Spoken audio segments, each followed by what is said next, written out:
Oi, gente, tudo bem?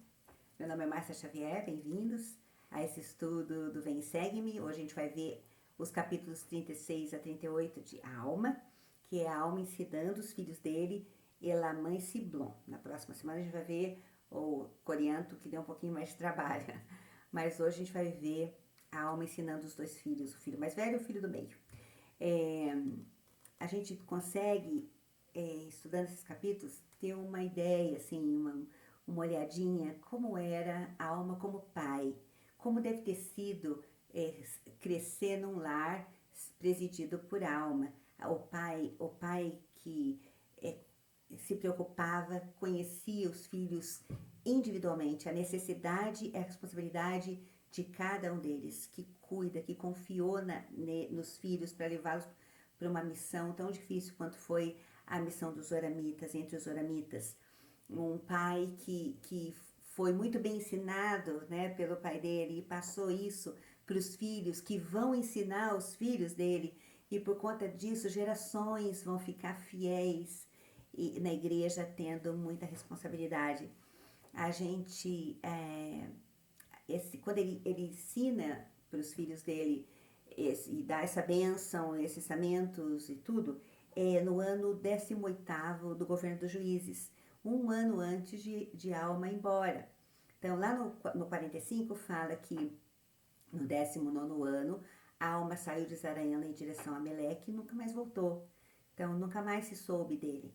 Então, esses eram os ensinamentos para os filhos dele. Foi aquele assim, deixar tudo arrumado, né? Antes de eu ir embora. Então, ele consegue resolver os problemas de Corianto, fazendo com que Corianto se arrependa dos pecados e volte a pregar o evangelho, a ser firme. Ele ensina Elamã as responsabilidades que Elamã ia ter como guardador das placas, como líder, profeta e líder da igreja, sumo sacerdote e líder da igreja, e ensina também que você vê que a Elamã, além de tudo isso, ainda vai comandar um grupo de 2.000 jovens numa guerra horrorosa que vai começar agora por conta dos oramitas terem se unido aos lamanitas. É, e também Siblon, que era um filho bom. A gente vê o capítulo que ele ensina Siblon, é um capítulo curtinho. Siblon era um jovem muito fiel. E tanto que quando Elamã morre, Elamã vai morrer 17 anos depois desses ensinamentos, dessa bênção de alma. Ele morreu mais ou menos com uns 40 anos. E o filho dele, Elamã, devia ser muito jovem para assumir a responsabilidade de cuidar das placas e fazer tudo. Então, Siblon fica um tempo cuidando das placas. Mas Siblon também morre 4 anos depois do irmão. Então, eles morreram, Siblon com uns 40 anos, Elamã com uns 42 anos, ou o contrário, mais ou menos isso aí, 40, 42 anos, eles morreram, provavelmente por conta do desgaste todo, né, dessa guerra que eles vão entrar agora, que são 7 anos de uma guerra sangrenta entre nefitas e lamanitas, com fome, passaram fome, sofreram desgaste físico, emocional. Então, os filhos de Alma morreram muito cedo, né, mas deixaram um legado maravilhoso. Bom, além disso, eu queria só falar uma coisa, tem um professor da BYU, eu sempre cito aqui, chama John Welsh, ele escreveu um livro sobre uma figura de linguagem muito usada nas escrituras antigas, do Velho Testamento, tudo chamado quiasmo. Quiasmo é ensinamento cruzado, quando eles usam o quiasmo, eles encontram um ponto central de que a coisa ou continua do jeito que está ou muda. E ele fala que o Alma 36 é a obra-prima do quiasmo, esse ensinamento de alma para o filho dele. Como as coisas no Velho Testamento, mesmo na Antiguidade, era muito mais falada do que escrita, então eles usavam muito essa figura de linguagem para explicar o que eles queriam, o ponto deles. Então eles começavam falando de uma coisa, tudo de ruim que podia acontecer, até chegar num ponto onde eles mudam e fazem o inverso. Então, tá vendo? Isso tudo aconteceu, mas agora tudo isso aqui pode mudar, porque a gente achou um ponto de mudança da nossa linha. Então, é mais ou menos assim, ó. É um jeito de falar como se fosse um X, tá vendo? Então, você vem vindo aqui, acha um ponto. Nesse ponto, você muda completamente e faz os opostos. E é assim que a alma ensina Elamã. Ele começa falando do inferno que ele viveu, no sofrimento, na dor que ele passou, naquele período que ele estava fora da igreja, perseguindo a igreja. Aí a visita do anjo, quando ele então se arrependeu e voltou. Então ele fala que o ponto dele foi quando ele conheceu o Salvador Jesus Cristo.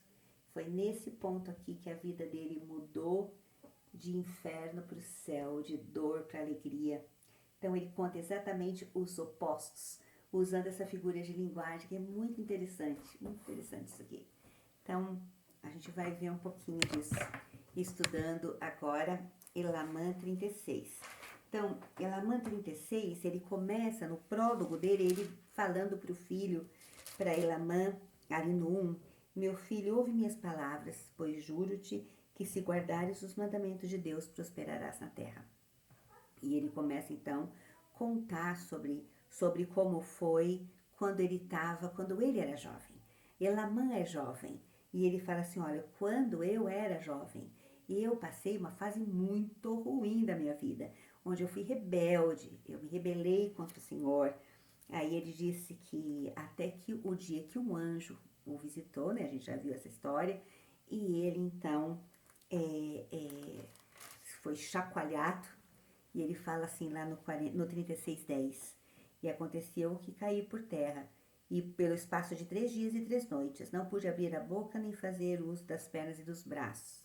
Interessante isso, porque o corpo dele, as pernas, os braços, elas estavam paralisadas, mas o espírito de alma não.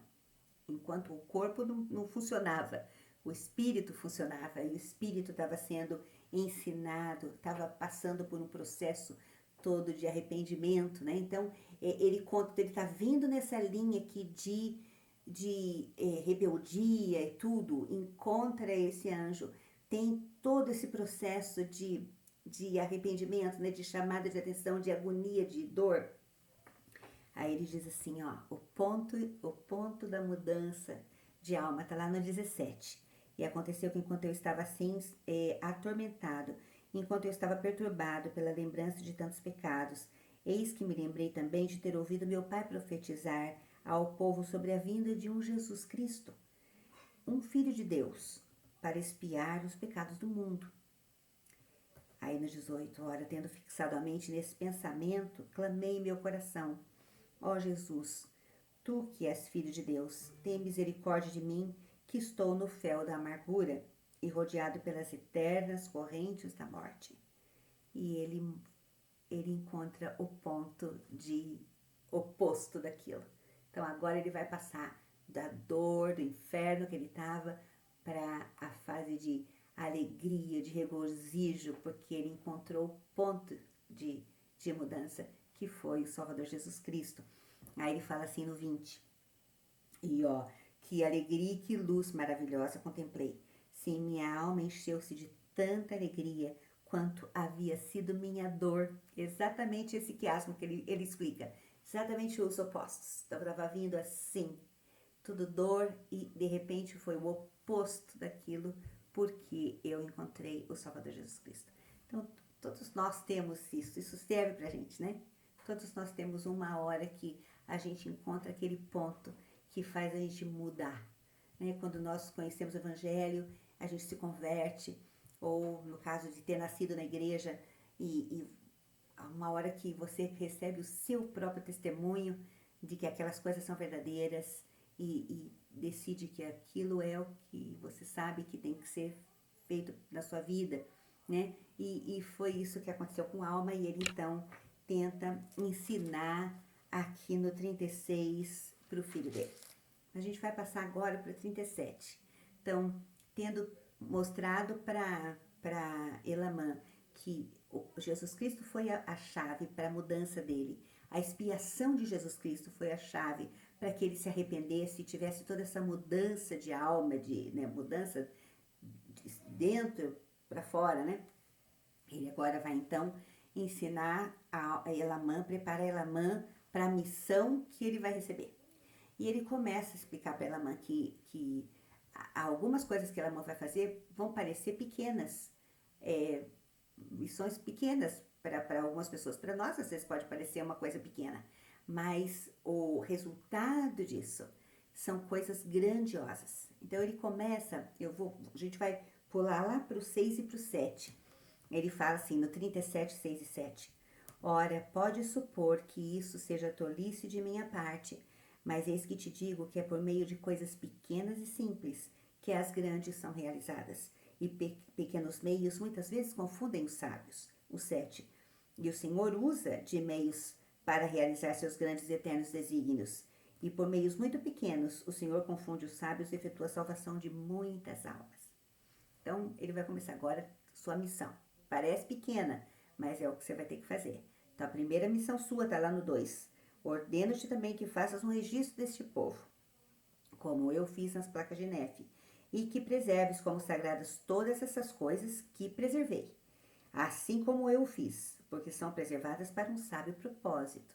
Então, o que você tem que fazer? Tá vendo essas placas? Você cuida delas, escreve o que tá acontecendo com o povo. Parece uma coisa simples, né?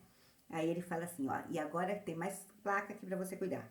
O 3, e essas placas de latão, que contém essas gravações com os registros das Sagradas Escrituras, que contém a genealogia de nossos antepassados desde o princípio. Então, isso é sua responsabilidade. Aí ele vai lá para 37:8.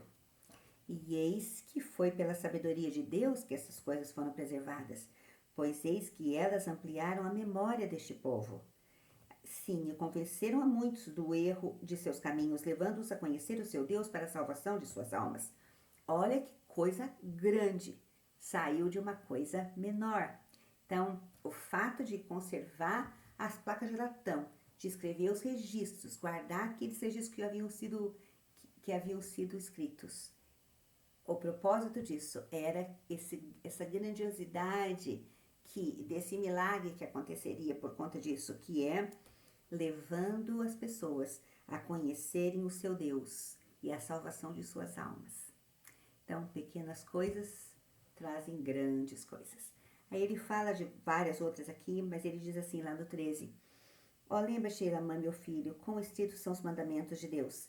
Se guardardes meus mandamentos, prosperareis na terra, mas se não guardares seus mandamentos, sereis afastados de sua presença.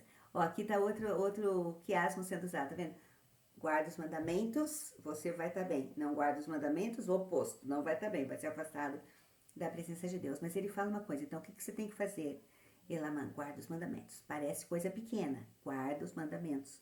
Mas olha o que vai te trazer guardando os mandamentos. Lá no final do 16, ele fala assim, ó, eu vou ler o 16 todo, ó. Mas se guardares os mandamentos de Deus e fizeres com essas coisas que são sagradas aquilo que te ordena o Senhor, porque deves consultar o Senhor sobre todas as coisas que tiveres de fazer com elas. Eis que nenhum poder da terra ou do inferno poderá tirá-las de ti, porque Deus é poderoso para cumprir todas as suas palavras. E agora ele vai dar um exemplo de uma coisa pequena, que parecia pequena, mas que era grandiosa, que foi a liarona, que foi como é que Leí usou a liarona, que era um objeto tão simples, eles só tinham que olhar para a liarona que ensinava o caminho. E ainda assim eles ficaram 8 anos vagando no deserto, porque eles não prestaram atenção na liarona, em coisas simples, né? Aí ele diz assim, ó, lá no 19,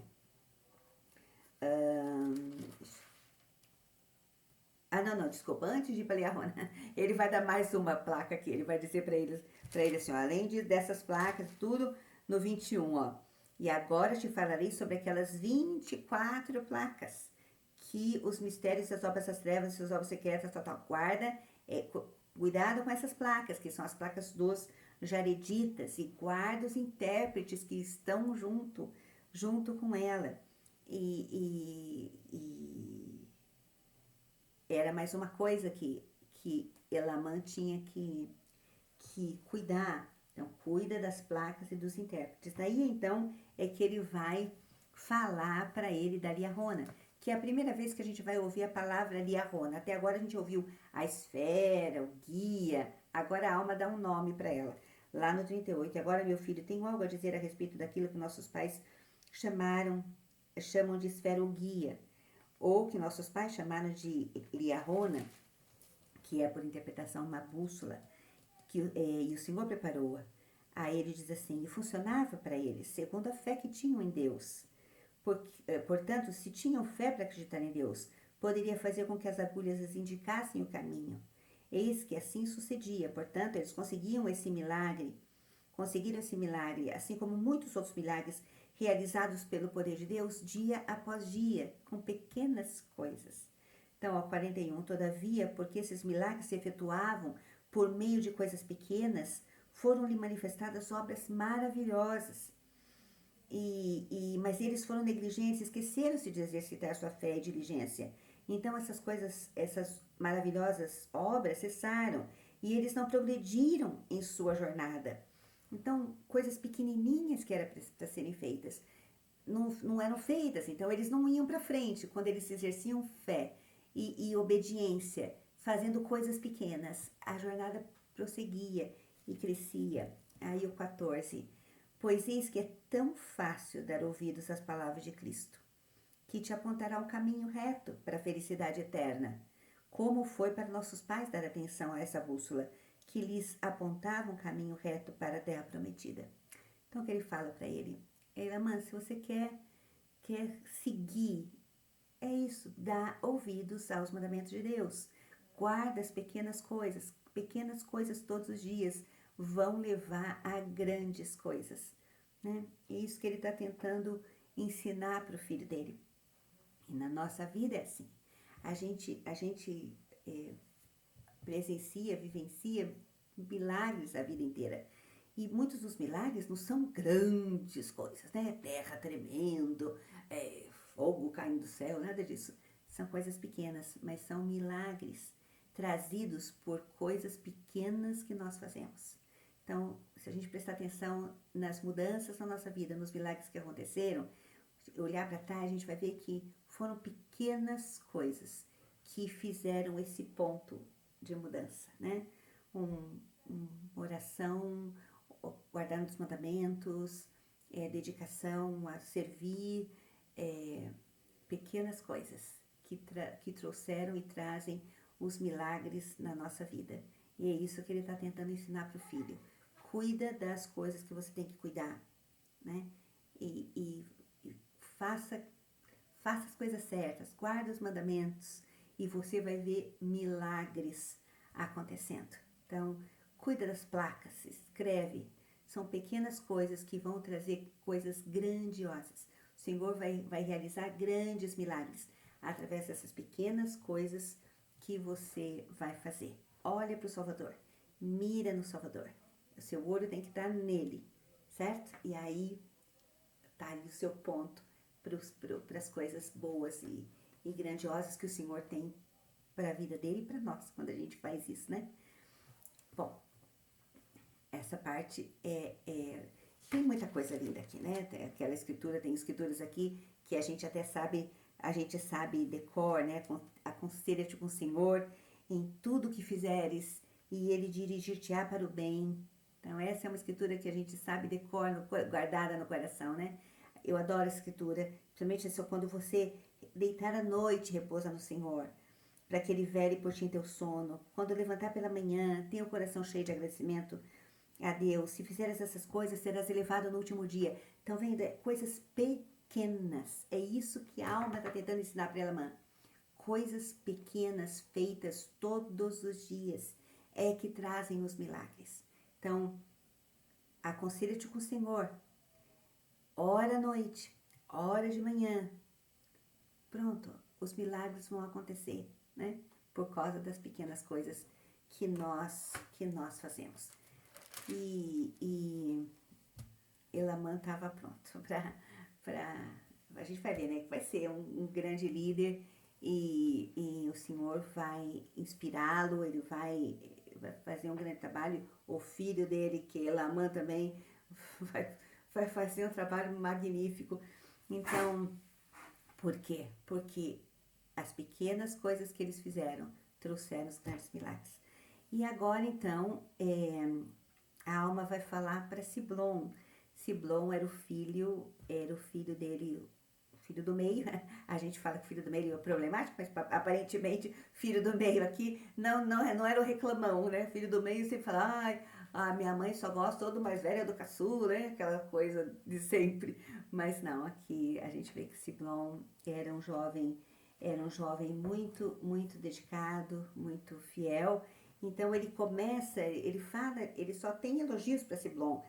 Ele fala para ele assim, ó, lá no 3, digo de meu filho que eu já tive grande satisfação por tua causa, devido à tua fidelidade e tua diligência, e tua paciência, e tua longanimidade com os oramitas. Aí ele diz, ó, porque sei que estivesse preso, sei também que foste apedrejado por causa da palavra, e suportaste todas essas coisas com paciência, porque o Senhor estava contigo, e agora sabes que o Senhor te livrou. Aí ele fala no 5. E agora, meu filho Siblom, quisera que te lembrasses de que se puseres a tua confiança em Deus, serás libertado de tuas provações e teus dissabores e tuas aflições, e serás elevado no último dia. Aí ele diz no 9.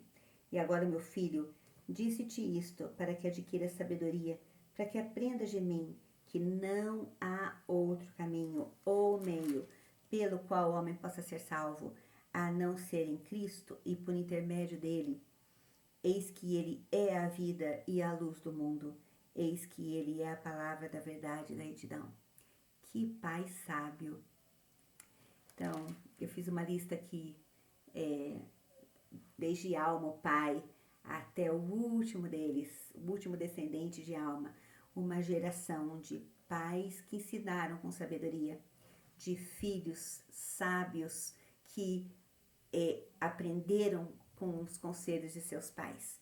Então, nós temos aqui a Alma, o pai, a Alma, o filho, que vai passar a responsabilidade para Elamã, que vai passar a responsabilidade para o outro filho dele, Elamã, que vai ter um filho chamado Nef, que vai ter um filho chamado Nef, que vai ter um filho chamado Nef.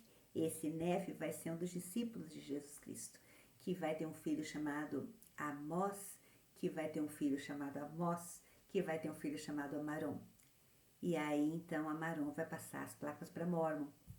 Então, são, até fiz o código, 1, 2, 3, 4, 5, 6, 7, 8, 9, 10 gerações de homens sábios, fiéis, e que souberam ensinar, e filhos que souberam aprender. Então, souberam aprender esse o cerne de tudo isso, né? O centro de tudo isso. O ponto em que nós temos que focar nossa vida, e se tem algum deslize desse ponto, fazer a mudança. E é justamente isso aqui que eu queria terminar com essa escritura. E agora, meu filho, disse-te isto para que adquira sabedoria. Então, eu gosto às vezes de colocar meu nome nas escrituras, né? A gente aprende isso, principalmente quando nós somos jovens no seminário, tudo. Os professores, líderes, sempre falam, põe seu nome na escritura para ser pessoal, para parecer que é realmente para você. Então, se o Senhor estivesse falando comigo, eu falo assim, agora, Márcia, eu digo-te isso para que adquira sabedoria, para que aprendas de mim que não há outro caminho ou meio pelo qual o homem possa ser salvo, a não ser em Cristo e por intermédio dele. Eis que ele é a vida e a luz do mundo, eis que ele é a palavra da verdade e da retidão. E se nós continuarmos fazendo coisas pequenas todos os dias, grandes coisas vão vir. Então, coisas pequenas como oração, estudo de escrituras, jejum, serviço, coisas que a gente aprende, né, no dia a dia. Os milagres vêm certamente em nossas vidas, como já vieram, né? Então é isso, essa aula que eu queria, né, esse estudo que eu gostaria de deixar hoje aqui, que a gente possa aprender com os ensinamentos desse grande profeta. Na próxima semana a gente vai estudar os ensinamentos de Alma ao filho dele, Corianto, que estava passando uma fase difícil, né? Então a Alma, é interessante isso, né? Porque a Alma teve essa fase difícil. E o pai, ele viu como o pai dele cuidou dele. Agora ele vai ter a chance de, como pai, cuidar de um filho rebelde, sabendo que o Salvador é o ponto de retorno, né? Então é isso que a gente vai aprender nessa semana de estudos do Vem e Segue-me e no nosso próximo encontro. Obrigada, gente. Boa semana, se cuidem e a gente se vê, tá? Abraço, tchau, tchau.